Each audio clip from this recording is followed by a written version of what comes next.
എന്നാ ഏട്ടാ മറ്റന്നാൾ ആ വീടിൻ്റെ ലോൺ അടയ്ക്കാനുള്ള ലാസ്റ്റ് ഡേറ്റ് കേട്ടോ. എന്താ ഏട്ടൻ്റെ പ്ലാൻ? മാനേജർ മുമ്പും കൂടെ വിളിച്ച് വെച്ചതേ ഉള്ളൂ. അറിയാം, പക്ഷേ കയ്യിലെടുക്കാൻ 10 പൈസ ഇല്ല. അതെനിക്കറിയാലോ, അതുകൊണ്ടാണ് ഞാൻ ചോദിച്ചത്. ഇനി ഇതിൻ്റെ കുടിശ്ശിക അടച്ചില്ലേ ഉള്ള വീടും കൂടെ പോകും. ഞാൻ നോക്കിയിട്ട് ഒറ്റ വഴിയേ കാണുന്നുള്ളൂ.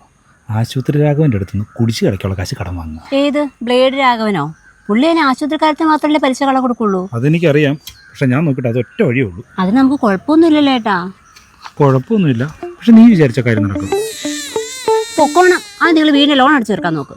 അയ്യോ അതല്ല, നമുക്ക് നിന്റെ അമ്മ ഹോസ്പിറ്റലിൽ കയറ്റാം. അമ്മയുടെ ഒരേ ഒരു മരുമകനായ നിങ്ങളുടെ പേരിൽ ആയുസ്സും ആരോഗ്യത്തിനും വേണ്ടി എപ്പോഴും പ്രാർത്ഥിച്ചുകൊണ്ട് നടക്കുന്ന ആ പാവം അമ്മയെ തന്നെ നിങ്ങൾക്ക് ആശുപത്രി കയറ്റി കാശ് വാങ്ങിക്കണം അല്ലേ?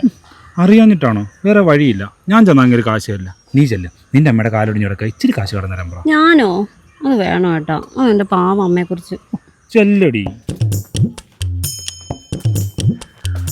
നീ ആദ്യം ചോദിച്ചിട്ടോ, ഞാൻ വെയിറ്റ് ചെയ്യാം.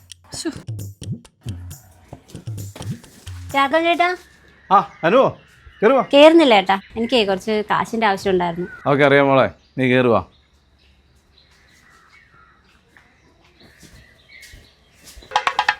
അമ്മേ, നീ എന്നെ എവിടെ? അമ്മ എന്നെ എവിടെ? കിട്ടിയോടി?